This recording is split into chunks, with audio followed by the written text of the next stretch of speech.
ಉಡಾಯಿಸೋ ಖಾರ ಬಣ್ಣ ರುಚಿಯನ್ನು ನೀಡುತ್ತದೆ. ಮೆಣಸಿನ ಪುಡಿ ಚಿಂದಿ ಉಡಾಯಿಸೋ ಖಾರ ಬಣ್ಣ ರುಚಿ. ನಿನ್ನೆ ರಾತ್ರಿ ವಿಜಯಪುರ ನಗರದಲ್ಲಿ ಸುರಿದಂಥ ಮಳೆ ಭಾರಿ ಅವಾಂತರವನ್ನೇ ಸೃಷ್ಟಿ ಮಾಡಿದೆ.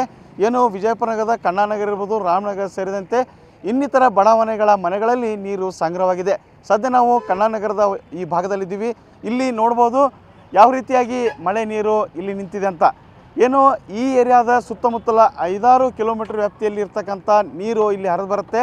ಇಲ್ಲಿಂದ ಇದು ನೀರು ಪಾಸಾಗಿ ಕೋಟೆಗವಾಡಿಯ ಕಂದಕಕ್ಕೆ ಸಂಪರ್ಕ ಮಾಡಬೇಕು. ಆದರೆ ಅದು ಸಾಧ್ಯವಾಗದ ಕಾರಣ ಇಡೀ ಪ್ರದೇಶಗಳಲ್ಲಿ ನೀರು ಆವರಿಸಿಕೊಂಡಿದೆ. ಹಲವಾರು ಮನೆಗಳಲ್ಲಿ ಮತ್ತು ದೇವಸ್ಥಾನಗಳಲ್ಲಿ ನೀರು ಆವರಿಸಿದೆ. ಪ್ರತಿಯೊಂದು ಮನೆಯಲ್ಲಿ 1 ರಿಂದ 1.5 ಅಡಿ ನೀರು ನಿಂತಿದೆ. ನಿನ್ನೆ ರಾತ್ರಿ ನೀರು ನಿಂತ ಪರಿಣಾಮ ಮನೆಗಳಿರ್ತಕ್ಕಂಥ ವಸ್ತುಗಳು, ಪಡಿತರ ಸೇರಿದಂತೆ ಇನ್ನಿತರ ವಸ್ತುಗಳೆಲ್ಲ ತೊಯ್ದು ತೊಪ್ಪೆಯಾಗಿವೆ. ಜನಜೀವನ ಅಸ್ತವ್ಯಸ್ತವಾಗಿದೆ. ಇಲ್ಲಿ ನೋಡ್ಬೋದು ಆ ಭಾಗದಲ್ಲಿ ಇಲ್ಲಿ ನೀರನ್ನು ಹೊರ ಹೋಗುವ ಮಾರ್ಗ ಇದು. ಅಪಾರ ಪ್ರಮಾಣದ ನೀರಿಗೆ ಹೊರ ಹೋಗೋಕ್ಕೆ ಅಲ್ಪ ಪ್ರಮಾಣದ ಮಾರ್ಗ ಇದೆ, ಅಂದರೆ ಕಡಿಮೆ ಔಟ್ಪುಟ್ ಇದೆ. ಹೀಗಾಗಿ ಆ ಕಡೆ ಭಾಗದ ನೀರು ಸರಾಗವಾಗಿ ಮುಂದೆ ಹರಿದು ಹೋಗ್ತಾ ಇಲ್ಲ. ಈ ಕಾರಣದಿಂದ ಇಲ್ಲಿ ಮನೆಗಳು ಇದೀಗ ಜಲಾವೃತವಾಗಿವೆ. ನಮ್ಮ ಎದುರಿಗೆ ದೃಶ್ಯ ಕಾಣಿಸ್ತಾ ಇರ್ಬೋದು, 2 ಖಾಸಗಿ ಬಸ್ಗಳಿದ್ದಾವೆ. ಅವು ಸಹ ನೀರಲ್ಲಿ ನಿಂತಿದ್ದಾವೆ. ಅವುಗಳ ಇಂಜಿನ್ಗಳಲ್ಲಿ ನೀರು ಹೋಗಿ ಆ ಬಸ್ಗಳಿಗೆ ಕೂಡ ಹಾನಿಯಾಗಿರೋದು ನಮಗೆ ಕಂಡು ಬರ್ತಾ ಇದೆ. ಇಲ್ಲಿಯ ಎಲ್ಲ ನಿವಾಸಿಗಳು ಇಲ್ಲಿ ನೆರೆದಿರೋದು ನಮಗೆ ಕಂಡು ಬರ್ತಾ ಇದೆ. ಈ ನೀರನ್ನು ಶತಾಯಗತಾಯ ಮಾಡಿ ಹೊರಗಡೆ ಹಾಕೋಕೆ ಇವರು ಮುಂದಾಗ್ತಾ ಇದ್ದಾರೆ.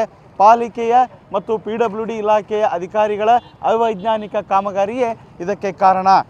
ಏನು ಕಣ್ಣಾನಗರ ಇರ್ಬೋದು, ರಾಮನಗರ ಇರ್ಬೋದು, ಅದರ ಹಿಂದಿನ ಇತರ ಭಾಗಗಳ ಏರಿಯಾದ ನೀರು ಹೊರ ಹೋಗೋಕ್ಕೆ ಈ ರಸ್ತೆ ಆಚೆ ಕಡೆ, ಅಂದರೆ ಈ ಬಲಭಾಗದಲ್ಲಿ ಏನಿದೆ ಈ ರಸ್ತೆಯನ್ನು ಹೊಸದಾಗಿ ನಿರ್ಮಿಸಲಾಗಿದೆ.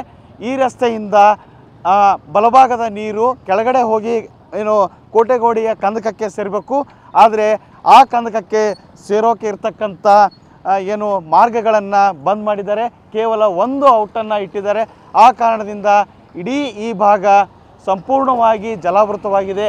ಇದರಿಂದ ಜನಜೀವನ ಅಸ್ತವ್ಯಸ್ತವಾಗಿದೆ. ಇದಕ್ಕೆಲ್ಲ ನೇರವಾಗಿ ಕಾರಣ ಮಹಾನಗರ ಪಾಲಿಕೆಯ ಅಧಿಕಾರಿಗಳು ಮತ್ತು PWD ಇಲಾಖೆ ಅಧಿಕಾರಿಗಳು ಕಾರಣ ಅಂತ ಆರೋಪ ಮಾಡ್ತಾ ಇದ್ದಾರೆ. ಈ ನಿಟ್ಟಿನಲ್ಲಿ ಸಂಬಂಧಿಸಿದಂಥ ಜಿಲ್ಲಾ ಉಸ್ತುವಾರಿ ಸಚಿವರು ಹಾಗೂ ಅಧಿಕಾರಿಗಳು ಸೂಕ್ತವಾದ ಗಮನ ಕೊಡಬೇಕು ಅನ್ನೋ ಒಂದು ಒತ್ತಾಯವನ್ನು ಇಲ್ಲಿಯ ಜನರು ಮಾಡ್ತಾ ಇದ್ದಾರೆ.